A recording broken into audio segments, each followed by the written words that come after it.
What is up, folks at home? Welcome back to the channel. Today we are gonna take a fun aside and we are gonna talk about the newest craze in bass fishing, and that is fuzzy dice, tentacles, all of the crazy wacky stuff that we saw at iCast. We're gonna go underwater, check out these baits, and I'm gonna give you kind of an unbiased take on what I think they're gonna be good and bad. I haven't fished these baits a lot. This is the eye test, this is the underwater test. We're gonna see what these baits look like and if they're gonna get bit or not. So, gimmick or fish catcher, let's find out.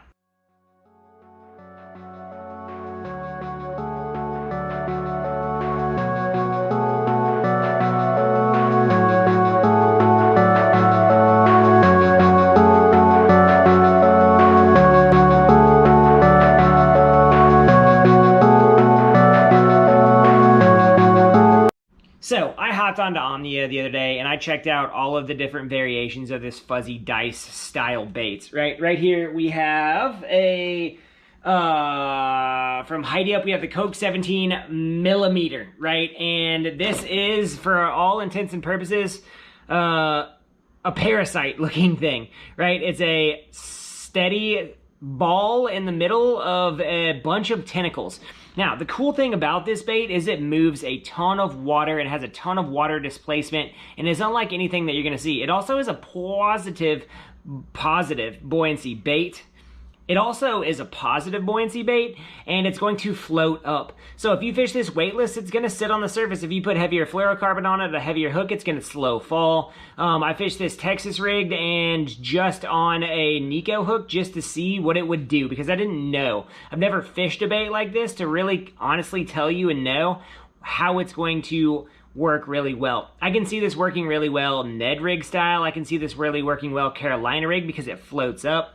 The thing that, is interesting to me is when those tentacles pull back and go forward as you pull it forward, it has an interesting action. It is definitely something that fish have never seen. Now, whether or not it catches fish, that's totally up to you as the angler, right? I'm going to put this through a lot of different situations and just see where it can catch fish, what I can get fish on doing this. But it has an interesting action. It moves a lot of water underwater, and it has a positive buoyancy. So, interesting bait there, right? Next up, we had the Three Brothers baits, and this is basically their loaded dice, right? And it's exactly what it is. It's a hunk of plastic with a big skirt on it. And you can think of this as having the same properties as a jig. So this loaded dice, right?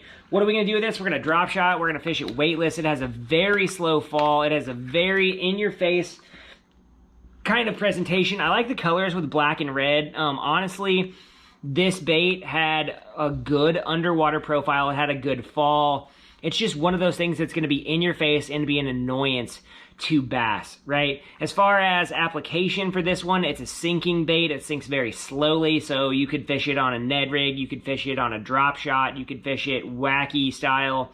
You can do a lot of things. It's going to be one of those things that I really have to focus on what I'm doing, and I think this is going to be a very specific bite window, right, for this style of bait. So, Three Brothers baits, decent bait for what I see. Next up, I got two Strike King tumbleweeds, right? I got the floating tumbleweed and I got the sinking tumbleweed.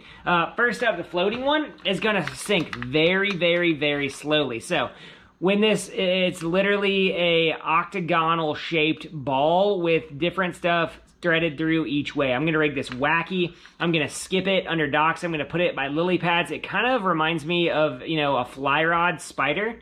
And those baits get bit. Bass eat those. So literally, this is a bait that you're going to put out there and try to really entice a surface strike or a subsurface strike from bass. It's really one of those things where it's going to be good around standing cover like docks and trees and limbs, and it's just gonna look like a bug on the water. So that one I'm really excited about. The floating tumbleweed I think is gonna get bit, right? It's just one of those baits that kind of, I can see its uses and I can see where it's gonna work. It's not gonna work everywhere, but it's gonna work in certain spots. The next up is that regular tumbleweed, and once again, this is when, a bass blows up on a frog and misses it. This is what you throw back in there as it slowly falls right in their face. They're gonna hit it. This is one that you could rig on a Ned rig. This is one that you could rig just wacky style. and let it slowly fall through the column and generate bites and pick up different things for you. So a lot of different uses here. These are in fact novelty baits. Their application are going to be super specific to various times of year and various situations. They're not going to be a catch-all. It's not like a Ned rig where you can go out and fish it everywhere. This is going to be clear water, pressured bass, trying to give them a different look, smallmouth, right? Applications there, applications right around cover, docks, things like that, but it's going to be a super niche bite, right? So as far as being a gimmick, I think these baits are gimmick baits. I really honestly think that. But I think that you can catch fish on them. It's just going to be a super narrow window to catch those fish. There are some baits that have wide open windows, and those are your timeless baits that you can fish everywhere. A spinner bait, right? A chatter bait. You can do a lot of things with it. This is going to be more like a specific tailored bite, kind of like, you know, fishing wobblehead jigs on shell beds, where you can't fish them in weeds, but you can fish them on shell beds and catch the fire out of them. This is going to be, you know, a shallow water sight fishing extravaganza baits that are, you know, very dialed in. So it's not going to be a cure-all. It's not going to be a fix-all. It kind of makes them gimmicky, but there's also a lot of different application that you can do with that to give fish a different look from what they normally see. So guys, if you have enjoyed today's video, give me a like, subscribe, head on over to those links at Omnia, check out some of these baits. I'm going to do a video trying to catch bass with these next up, and we're just going to see what happens, right? I wanted to see them underwater to understand what the bait was and what it was doing before I could apply it to situations, right? So that's how I believe that you should work all baits, right? Look at what the bait does, understand its purpose, and then apply it to a situation where it's going to work better for you. That's just kind of my scientific take on angling right there. Guys, if you like what's going on the channel right now, give us a like, subscribe, let us know in the comment section what you want to see in the future, what baits you want us to test out, what goofy things you want us to take underwater so we can see what they look like. Thanks for hanging out with us today, guys. We will see you next time.